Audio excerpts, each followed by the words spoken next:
everyone. My name is Brian Stepanek. I'm the IT Director at the Southern Africa Union Conference in Bloemfontein. And it's my pleasure to talk about IT for a little bit. And my background is I've been working for the Union now for the last 9 years. And before that, I worked for the Northern Asia Pacific Division Office, which is in South Korea, also as the IT Director. Before that, I worked in IT in the corporate sector. So just a quick overview of our union. We have 8 conferences, which are under our union. In no particular order, we have the Cape Conference, we have the Northern Conference, the Trans-Orange KwaZulu-Natal Free State Conference, the Lesotho Conference, the Eswatini Conference, formerly Swaziland Conference. Then we have Namibia North and Namibia South, in Namibia, of course.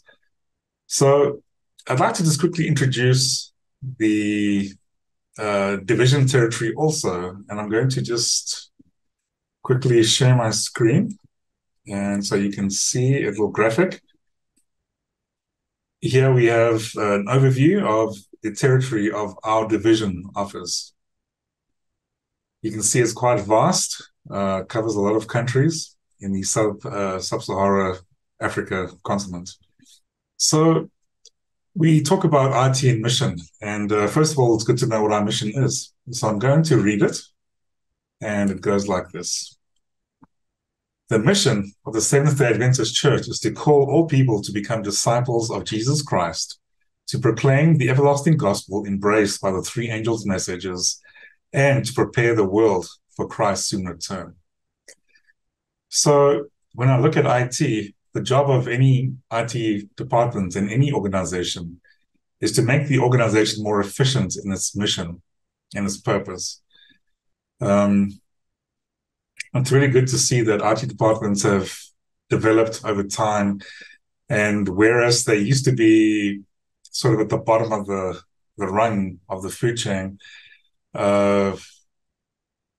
nowadays companies and organizations are understanding the importance IT has to make them more efficient and competitive in today's world.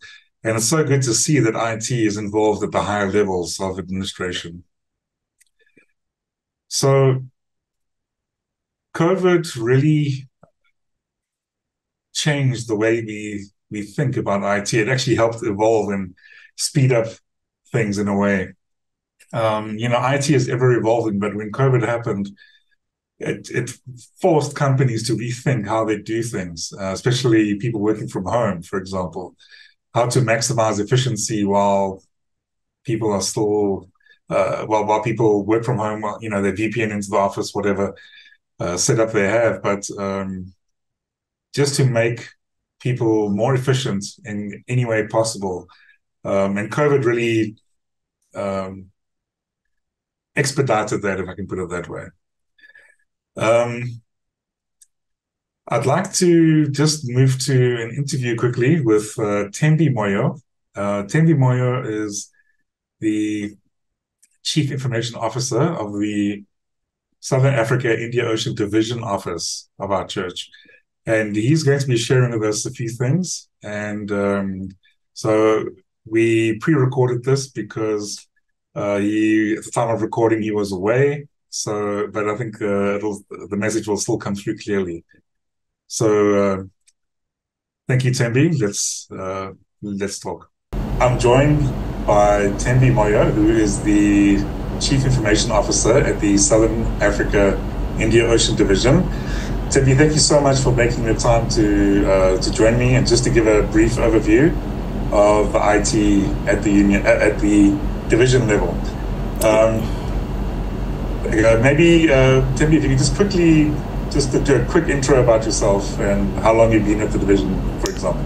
Okay. Brian, thank you very much for inviting me to be part of your program. Yes, my name is Thembi Moyo. I serve as the Chief Information Officer for the Southern Africa Indian Ocean Division. I've worked for the church for 20 years now. And my key roles are basically to make sure we keep the church up to date with technology and make sure we have relevant solutions for the current times we live in. So in summary, I'm the IT guy. I'm in charge of IT for the whole of the SID. That's awesome. So you've touched on briefly on your IT strategy. So is there anything more you can add to what is your IT strategy for the division? I know you mentioned for to be relevant and to be current with today's technologies. Is there anything else that you can add?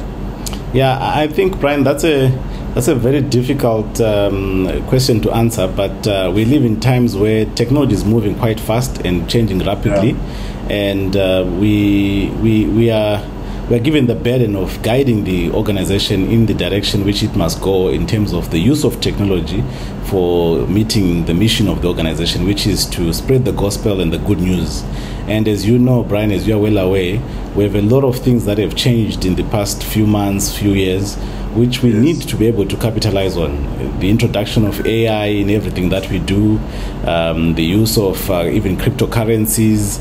I mean, there are so many changes that we need to keep up with, and at the same time making sure that these solutions we suggest are fit for purpose and they come at a cost that makes sense to the business world. So we need to be able to make sure we have business cases that meet our user cases. So for instance, we recently started an initiative where we have gone paperless, and this has in turn saved the organization quite a lot of money, because we are no longer required to print anything or to buy paper or toners or the equipment that is used for printing. So that's just one little initiative that has contributed to the flexibility that we need to live with. I think you remember very recently we were lockdowns, and that solution came in handy because the whole office and the whole organization could work remotely and continue to function at a time where the physical access to documents and places was kind of restricted. So these are the kind of issues that we are faced with as technology, to make sure things like Zoom are working well. We're able to do what we need to do as an organization in times where we are supposed to be either restricted or cutting down on costs on traveling and so on. So those are the kind of issues that we are seized with, Brian. And our strategy is basically to make sure that we are able to meet the demands of the organization while providing solutions that are at a cost that is affordable. Since we're not a profit-making organization, we need to be able to respond to changes and to plan ahead as well, so that we meet those two, the current and the future. Awesome, thank you. No, that was very good. Yes, we at the union, we are also moving that way. We've already bought our Laserfish license, and now we're just in the process of implementation. So we're also heading to total paperless, which I'm really looking forward to. Okay. If I can ask another question, one of the biggest problems I would say that any IT department faces is the cyber threats, cyber attacks, ransomware, etc. These kind of keywords always strike fear in the hearts of any IT person. But can you tell me, is there anything special that the division is doing to mitigate these risks? Yeah, definitely, Brian. We are not insulated from those threats, and as you know, the landscape, the security landscape keeps changing. There are new tricks and new threats that emerge almost every other day. And in line with that, the SID has taken an initiative where we make sure we have security assessments done, so that we are able to identify areas of weaknesses where we can then improve or bolster our security. But definitely, they are basic things that every IT person does, which need to continue to happen. Backing up, making sure you have offline backups, and making sure that you are able to recover from a disaster. It's not when it will happen. It is it's not if it will happen. It is when it will happen, because it's definitely going to happen. Apparently, there are two types of IT people: those who know they've been attacked and those that don't. So you are always sitting at the edge of your seat in this business, because you are not, because you are a church, so you can relax and put your guard down. You need to be always on your toes. So we have engaged. We work with the GC to make sure that we get IT assessments done, which in turn help us and inform us what we need to improve on. So we have those ongoing, and then of course the basics, your user training, as we know that the user is always the weakest link in the security chain of things, and making sure our users know that they just don't respond to all of these interesting engineering attacks where somebody is trying to sell you something or scaring you into doing something. So all of those are strategies that we need to be able to employ, and we do that. We also have of course the basic firewalling, the antivirus, making sure our machines are up to date, changing passwords, making sure we have all of that, two-factor authentication for things like email, our logins, and making sure that we basically have the latest patched software and hardware, because if we don't do that, then definitely the time it takes to breach becomes very short and very small, and that will lead into a big problem. So yeah, we are seized with the same challenges, Brian, and I don't think there's any IT person who can tell you otherwise. These are issues that face us each and every day. No, that is so true. You're quite correct. Thank you so much. Okay, another question is, when it comes to innovation in the IT departments and the adoption of emerging technologies, is there a certain way that you would adopt that, or how do you start that process of adoption of emerging technologies? Yeah, so our role as IT is to understand how the organization functions, and then look at solutions that can help us to meet the mission of our organization. So there are definitely a lot of emerging technologies and initiatives that we can work with. For instance, by the way, being innovative just means you are able to come up with a way to solve a problem. In my simplest understanding, that's what it is. So I'll give an example of we have kind of moved away from having each institution run its own accounting packages and all of that, and come up with our own private cloud as the church, so that we're able to quickly maneuver around, and if there's new stuff that we need to run or implement, we can do that at the turn of a dime. So we are able to do that because it became very, very obvious that we needed to have an environment where we don't need to keep spending on hardware, but have hardware as a service, so that we are able to run our own systems without the need of each and every entity buying its own IT infrastructure. So that's just one thing, that innovativeness needs a foundation. So that's our starting point, and making sure that all our institutions have decent and reliable internet, for instance, because once you have a solution where you need to host something, you need to connect to it. And right now we have challenges of power. Making sure that you have power consistently is becoming a big need, and you need innovative solutions to that.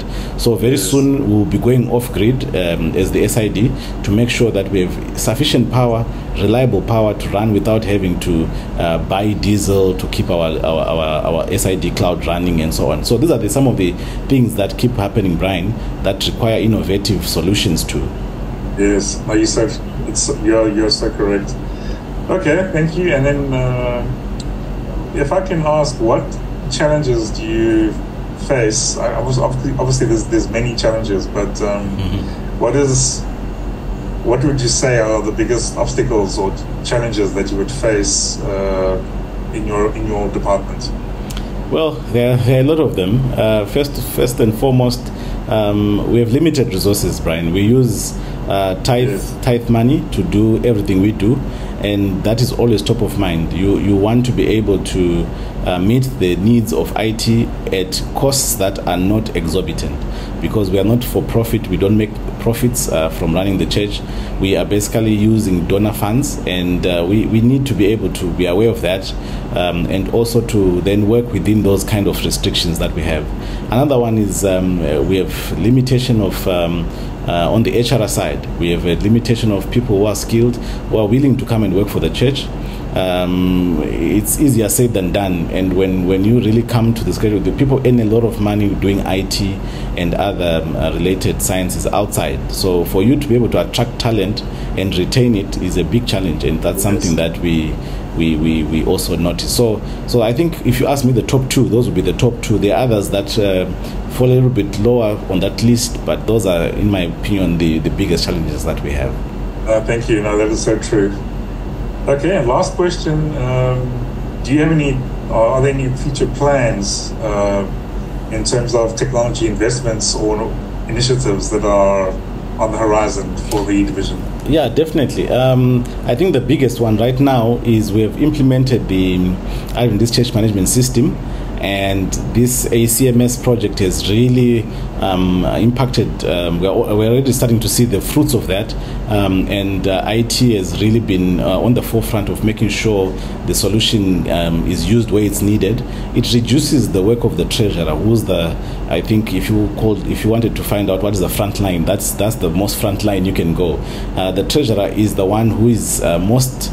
If you ask me, the treasury work in the local church is a huge challenge, and ACMS has come to make sure we have efficiency and we're able to run in a transparent way, where the local treasurer doesn't need to spend a lot of time doing things manually. And it's as good as a point of sale. If you were to ask me, we have set up a point of sale for the church, and we have tools like Microsoft BI now, which we'll be able to use to analyze data and see a lot of insights, glean a lot of insights that we have not been able to in the past because of the use of such technology. So those are some of the initiatives. And as you can see, Brian, the line is getting blurry between IT and business and accounting and everything else we do. And IT, unfortunately or fortunately, needs now to be able to be flexible to fill in all of those areas that we were not previously involved with. Anything now from the gate to the door to as an IP address, and IT is needed. So those are some of the things that are happening, Brian. But yeah, I think the exciting one is definitely, if you ask me, on top of my mind and on my list, is ACMS. And right now, the church management system has really seen some great growth and impact. Yeah. What I also noticed was in the past, decisions were being made by administration, and IT was not consulted or asked to sit in. But I noticed now that every time something major or any big decisions are going to be made, IT is generally involved and asked, look, what do you think? Is it feasible?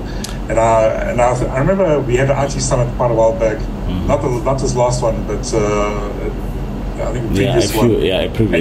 And you mentioned that even in the top levels of the administration, IT is involved now. Yeah, definitely, Brian. You're spot on. I'm so glad that our administration, especially in Southern Africa, has seen the value of IT. And IT is represented at all levels, from the ExCom of the SID all the way to even the local churches. So IT has become now so important, because when a church wants to run an online anything, they need somebody who understands IT. And even in the decision-making levels of the church, we now have a seat at the table, as they say. We're no longer just keeping the lights on, proverbially, as it is known in IT. Yeah. So definitely, I'm so glad that we live in an era where IT is not just a mechanic who's remembered when the tire goes flat and now we need to find someone to replace the tire. IT has also become part of the project and part of the mission of the church. And unfortunately, there's not much you can do without IT anymore. So I think it is the right time, it is wisdom to make sure IT is part of what any organization, not just the church, any organization does. Yeah. Yes, true. Thank you, Thembi. Thank you so much. I really appreciate your time and efforts. I appreciate your work as well. It's no small feat, and I know there's so much to do and so much to think about in IT. But I know you guys you're very busy. You're traveling a lot, and again, just thank you for your time, Thembi, and I wish you all the best. And God bless. Thank you for your time. Thank you, Brian. Thank you so much. All right. Thanks, Thembi. Okay. I'm also very thankful that the SID is so proactive when it comes to IT, technology, and so forth. Once a year, we have what we call an IT summit, where IT staff from all over the division come together in one place, and we learn about new technologies, emerging trends, We have people from the GC come and present talks, showcase new software, give us lectures about all sorts of topics. And our last one, we had some interesting lectures from cyber specialists, cybersecurity specialists, for example, also showcasing software like Laserfish, which is our platform that we're going to be using for going paperless. So we also have some developers which are working for our church, and I want to showcase one of the apps that they made. Actually, it's the app that was made for this camp meeting, and I'm going to put a screenshot up, and so you can actually download the app yourself and have a look.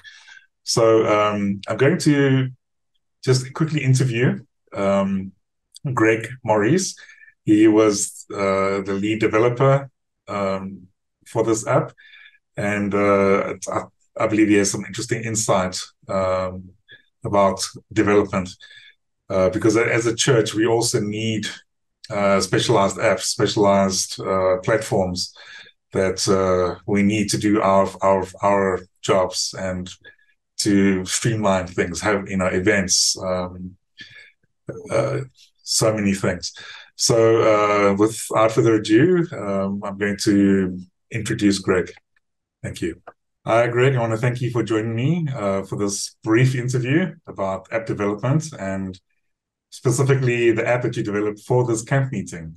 So, Greg, just to get the ball rolling, can you just quickly introduce yourself? Okay, I'm Greg Morris. I've been working for North Zimbabwe Conference since 2016, and got interested in app development during the 2020 lockdown. Awesome, thank you. Yeah, it's interesting. I think app development is something which is, I think, like on a snowball path. It's becoming more and more popular, and we need this kind of development, especially in our church. So, Greg, I'm just going to ask you a few questions. First one is, how long did it take you to develop the app? Okay, this one in particular, it took about 3 weeks because we had some sort of framework that we had done with some other applications. So it was a matter of making a few adjustments to the framework that we had. Okay, great. And can you tell me how many people were involved in the development? You mentioned earlier in the previous conversation you were kind of like assigned the the lead dev. But tell me how many other people were involved, or how did that work? Okay, we had some people who were assisting with the design of the app, and I think we had about two people who were working on the actual code itself. So I could say the core team was about 4 people, and we had some other people who were coming in and consulting on certain elements, and others playing complementary roles, bringing in information and things like that. Sure. Okay. Can you give me a brief overview of the technologies or the programming languages used in this application? Okay. A bulk of the app was built with a cross-platform JavaScript language called React Native. So basically, React Native, you can build applications for Android and iOS, and also the web.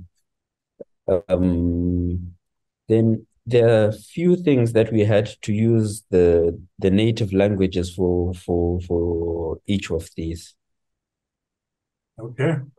And tell me, can you highlight maybe what was the most challenging aspect or interesting part of doing this app, this project? What was like, more challenging for you? Okay.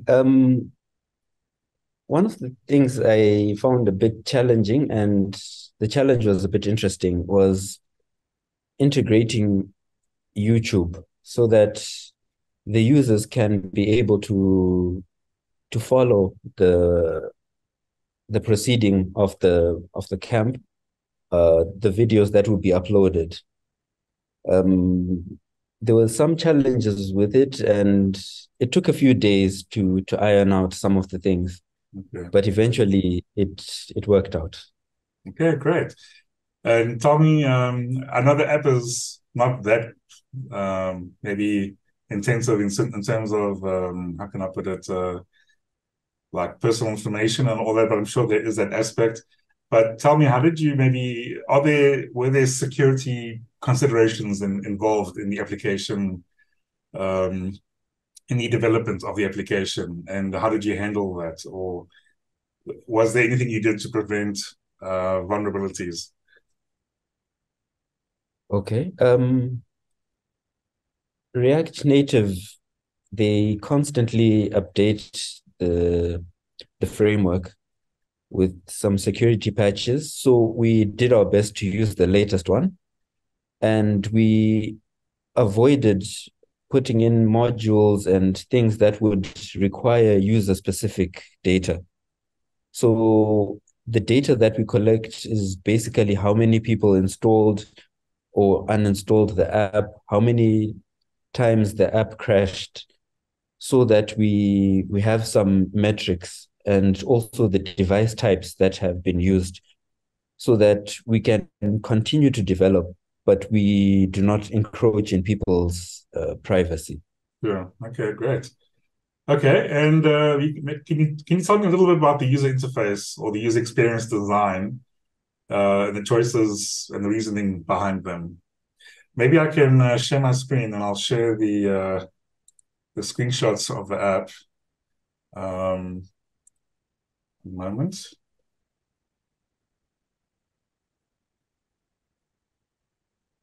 Uh, give me. All right, so maybe you can just walk us through a little bit about the design. Okay. We worked with a few graphics designers.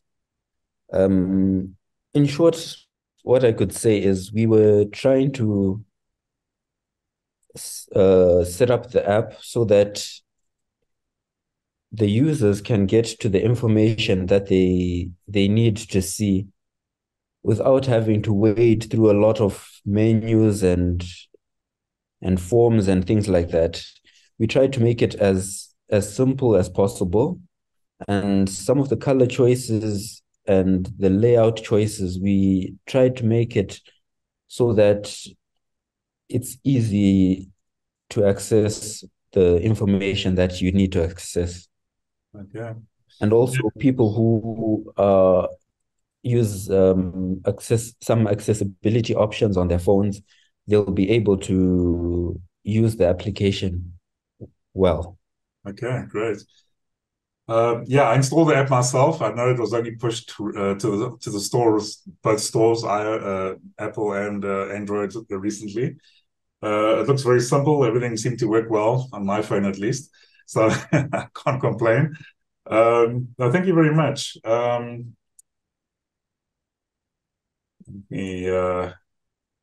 you developed any other applications besides this one? In terms of, yeah, I don't know. I know last time we spoke at the IT Summit, you were talking about, no, I'm not sure if it was you now. I think I'm getting the people wrong. There was an application you did for your university.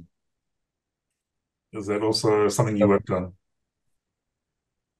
There's a university that we're planning to build some sort of application. But so far, our team has been mainly working on um, mobile applications for camp meeting. Okay. Okay. And we've done quite a few for the conferences and the unions within Zimbabwe. Okay. And another application we've done was for a virtual evangelism effort that the Zimbabwe East Union had, and we developed something for a Bible conference that was being hosted by the North Zimbabwe Conference. Okay, great. Really, I'm really so happy to see this because a union is small, but a division is much larger. And it's when we were at our IT summit there, and you see the resources as a whole under the division, we actually have quite a rich, how can I put it? We have a lot of talent in our division, and I'm so glad that we are using it our in-house talent to further the work of the church, the conferences, the unions, the division. Greg, thank you very much. This was very informative, and thank you for the work you did on our app for the camp meeting. For those of you watching, you can go to the Android store or the iOS store and look for SAU Camp Meeting 2023 and download the app, and you can see what programs are coming up, and also there's links to media and other little settings. But thank you very much, Greg. I really appreciate your time, and all the best. God bless, and thank you again. Bye for now. Welcome. Cheers. Cheers. I'd also like to take this opportunity to showcase two other platforms to you. The first is our very own SIP Media, and it's a production house for all types of media. If you look on their site, I'm going to just share my screen quick, and you can see that they do in-studio productions, music productions, on-location productions, set design, TV shows, and of course the radio, which is 24/7, which is pretty amazing. If you are a person who's looking for a production studio or production company to help you and assist in whatever media you want to create, then look no further. The website is sidmedia.org. I'll drop some links after the video as well. The second website that I'd like to showcase to you is GAIN, GAIN, and it stands for Global Adventist Internet Network. Now, GAIN started in 2004, and I'm going to just show you here. It has very humble beginnings. You must remember in 2004, the internet was still relatively new. Not new, but in its infancy. And at that time, the focus was on using the internet for evangelism, and it still is that focus. That is the focus of GAIN, is leveraging the internet and media for evangelism. I was privileged when I first started at the Northern Asia Pacific Division. It just so happened that the first GAIN started, and I was lucky enough to go to the first 5 of those GAINs. So from 2004 to 2008, I attended those GAINs. They were very eye-opening, and it was amazing what people were doing with their websites. Streaming and social media hadn't really caught on then. It was still also in its infancy. And the focus of GAIN, it covers many different areas, from IT and web to production to content creation, and how to maximize the impact of your online presence, to communicators and marketing. There are so many facets of GAIN. I would highly recommend that you try and attend one of these GAINs. Now, the good news is that there is a GAIN that's happening in Pretoria this year in December. So please visit the website. It's simply gain.community. But again, I'll put the link in the video at the end, which is now actually. So this kind of wraps up my my little introduction to IT in our territory. And I'm very thankful for the opportunity. You know, IT is such a fast evolving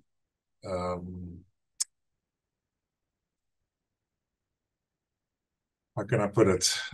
Like medicine, it's a field that is ever changing, is extremely dynamic. New challenges pop up almost daily. And we have to be on our toes. You have to be very proactive. One can't just learn something and then stay with that and not evolve with the times. So thank you again for listening, for being here. And I want to just quickly share those links. Here we go.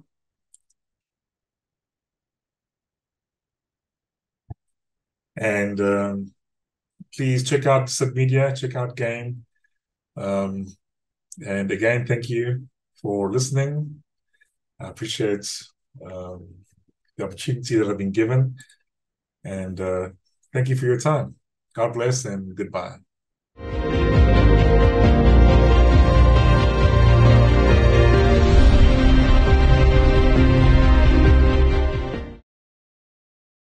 We gather together to ask the Lord's blessing.